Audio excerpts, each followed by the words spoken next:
Friends, welcome to a new blog in our channel ঘরে বাহিরে। আজকে অনেক দিন পর আবার কিন্তু তোমাদের সামনে একটা ভিডিও নিয়ে এলাম। আজকে আমরা 3 বন্ধু মিলে বেরিয়ে পড়েছি। কোথায় যাচ্ছি চলো সঙ্গে করেই নিয়ে যাই। এখন শ্যামবাজার স্টেশনে নেমেছি, বাইরে বেরোচ্ছি 1 নম্বর গেট দিয়ে। হ্যাঁ, সিঁড়ি ভাঙছে, ওরে বাবারে কি সিঁড়ি! শ্যামবাজারে সিঁড়িগুলো কিন্তু বেশ চড়াই আর খুব বড়, তো এদের একটু উঠতে কষ্টই হচ্ছে শাড়ি টাড়ি পরে। এই যে আমরা বেরিয়ে পড়েছি শ্যামবাজার 5 মাথার মোড়ে, আর এখান থেকেই এখন চলেছি হেঁটে হেঁটে। এখান থেকে একটা ফাঁকা অটো পেয়ে গেলে ভালো হয়, এক্ষুনি গেল একটা অটো।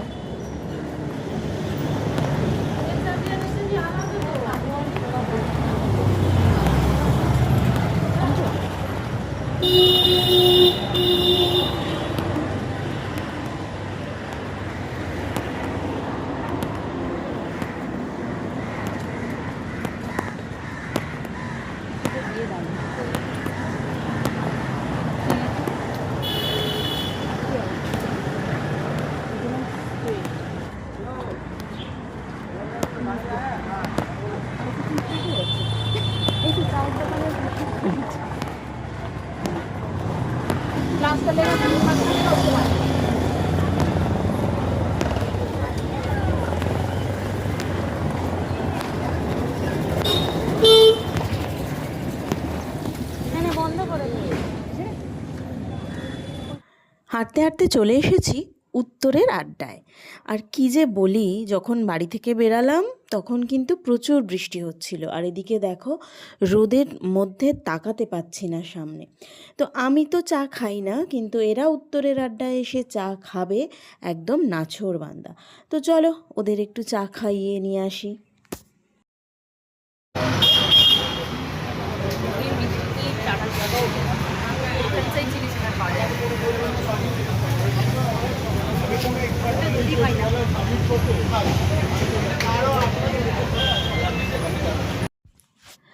ওরা চা নিয়ে বসে পড়েছে আর চলছে নানান গল্প, আর আমি এই সুযোগে একটু ভিডিওস আর ফটোস তুলে নিলাম।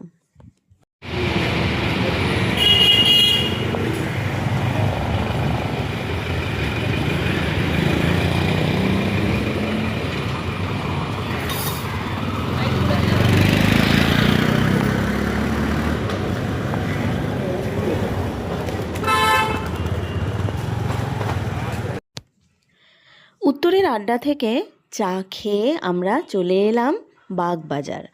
আর তোমরা তো দেখে চিনতেই পেরে গেছো, প্রথমেই চলে এসেছি বাগবাজার মায়ের ঘাটে।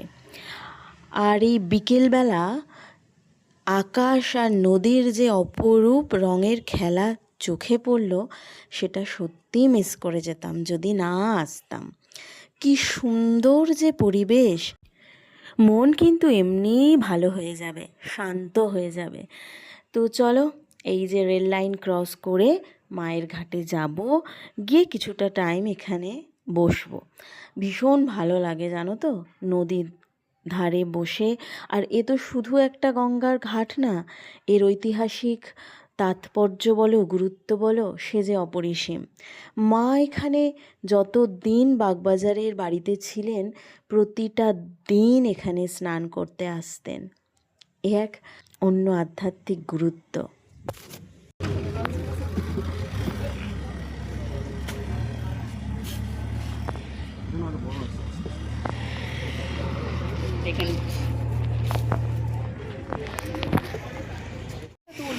তুলেছি আমি এসে। কি যে অপূর্ব দৃশ্য আজকে মায়ের ঘাট থেকে গঙ্গার, আর এই যে আকাশের মেঘ, খুব সুন্দর লাগছে, ভীষণ সুন্দর। বিকেলবেলা অনেকেই এসে এখানে বসেছে, ভীষণ সুন্দর পরিবেশ।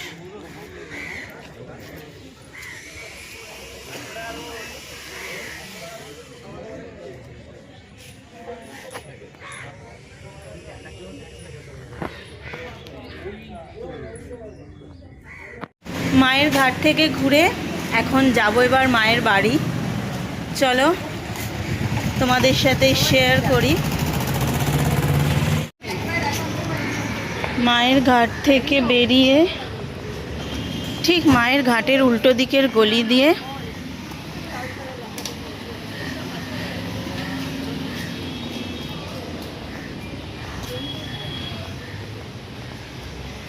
সোজা গিয়ে বাঁ হাতের গলিটা নিলেই মায়ের বাড়ি। কলকাতার ১ নম্বর উদ্বোধন লেনে অবস্থিত বাগবাজার মায়ের বাড়ি হলো সেই ঐতিহাসিক বাসস্থান যেখানে শ্রী শ্রী সারদা দেবী তার জীবনের শেষ ১১টি বছর কাটিয়েছিলেন। স্বামী শারদানন্দ ওরফে শরৎ মহারাজ এই বাড়ি তৈরির উদ্যোগ নিয়েছিলেন ১৯০৭ সালে। ১৯০৮ সালে নির্মিত উত্তর কলকাতার এই পবিত্র স্থানটি শুধু মা শারদার বাসস্থান ছিল না, এটি শ্রীরামকৃষ্ণের বহু সাক্ষাৎ শিষ্যেরও আশ্রয়স্থল ছিল। এর গভীর শান্তিপূর্ণ পরিবেশের জন্য ভক্তরা এখানে ভিড় করেন। রামকৃষ্ণ সংঘের মাসিক বাংলা পত্রিকা উদ্বোধন পত্রিকা এই ভবনেরই একটি অংশ থেকে আজও প্রকাশিত হয়। মায়ের বাড়ি গিয়ে আমরা বেশ কিছুক্ষণ ওখানে বসে থাকলাম। চুপচাপ বসে থাকা, মায়ের ঘর, মায়ের বারান্দা, প্রতিটা জায়গায় মায়ের উপস্থিতি এখনও বর্তমান। ভীষণ ভালো লাগলো। সন্ধে হচ্ছে, সেই মুহূর্তে আমরা বেরিয়ে পড়লাম। আর এইখানে রামকৃষ্ণ মঠের একটি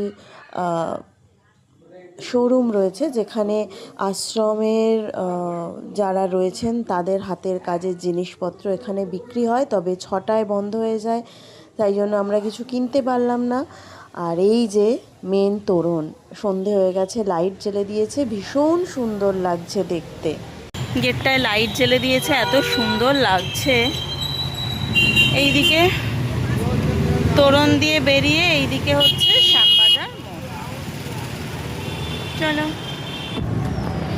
মায়ের বাড়ি প্রথমবার এলে কেমন লাগলো?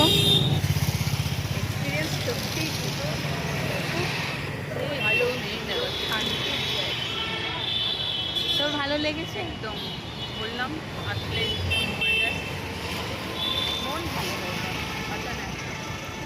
মায়ের বাড়ির মেন তোরণ দিয়ে বেরিয়েই রাস্তার উল্টো দিকে গিয়ে আমরা একটা ফাঁকা বাসে উঠে পড়লাম। আমরা এবারে যাব শ্যামবাজার ৫ মাথার মোড়, তারপর সেখান থেকে মেট্রো করব। বাস দেখো একদমই ফাঁকা, ওখানেই বোধহয় স্টপেজ ছিল, ফার্স্ট এলো আর আমরা উঠে পড়লাম। উত্তর কলকাতায় আসবো অথচ শ্যামবাজারের ভাইরাল বাবুলালের ভেটকি মোমোটা একবার ট্রাই করবো না, সেটা তো হয় না। তাই চলে এলাম বাবুলালের দোকানে, কিন্তু ব্যাড লাক, সন্ধে ৬টার সময় ওদের সমস্ত ফিশ মোমো কিন্তু শেষ।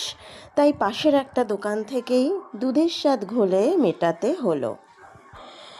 বাবুলালের ভেটকি মোমোর মতো অতটা টেস্টফুল ছিল না, আর বাবুলালের ভেটকি মোমোর সাথে না একটা মেয়োনিজ দেয় যেটা এত টেস্টি। তো যাই হোক, আজকে তো টেস্ট করা হলো না। এর আগে আমি আর একবার এসেছিলাম, তখন ওটা টেস্ট করেছিলাম বাবুলালের ভেটকি মোমোটা, সত্যি দারুণ। সচরাচর তো আসা হয় না নর্থ কলকাতা খুব একটা, যখন আসি তাই চেষ্টা করি। তো আজকে তো হলো না। তোমরা জানি সবাই টেস্ট করেছো, কিন্তু যারা এখনও টেস্ট করোনি একবার এসে কিন্তু টেস্ট করে যাও, খুব খুব খুব ভালো লাগবে। তো ঠিকঠাক টাইমেই কিন্তু আমরা মেট্রোতে উঠেছি, খুব একটা ভিড় ছিল না, ২-১টা স্টেশন পরেই বসতে পেয়ে গেছি সবাই। তো টালিগঞ্জে নেমে পড়েছি, আর এখানে এসে মিষ্টি দিদি আমাদের আইসক্রিম খাওয়ালো। তো আইসক্রিম নিয়ে আমরা এবারে উঠে পড়বো অটোতে। আর এটাই একটা বড় চ্যালেঞ্জ, টালিগঞ্জ থেকে অটোতে প্রচণ্ড লাইন হয়, তবে এখন যেরকম টাইম রয়েছে মনে হচ্ছে অতটা লাইনও থাকবে না। ঠিক আছে, দেখা যাক। তো আমরা খুঁজছি আইসক্রিম একটা দোকান। তো চলো,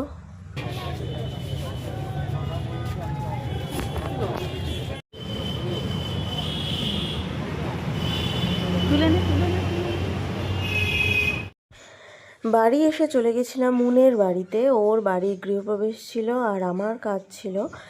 এই সিঁড়ি থেকে শুরু করে পুরো ঠাকুরঘর পর্যন্ত আলপনা দেওয়ার। তো সেই ছোট্ট একটু আলপনার কাজ তোমাদের সাথে শেয়ার করলাম। ওর খুব ইচ্ছে ছিল, ওর আর ওর হাজব্যান্ডের, যে সিঁড়ির দুপাশ থেকে কলকা হবে আর একদম এটা ছাদে ওদের ঠাকুরঘর, তো ওই পর্যন্ত আলপনা দেওয়ার। এটা ফেব্রিক দিয়ে করা হয়েছে, তো ওদের ইচ্ছে ছিল যে এটা স্টে করুক কিছুদিন।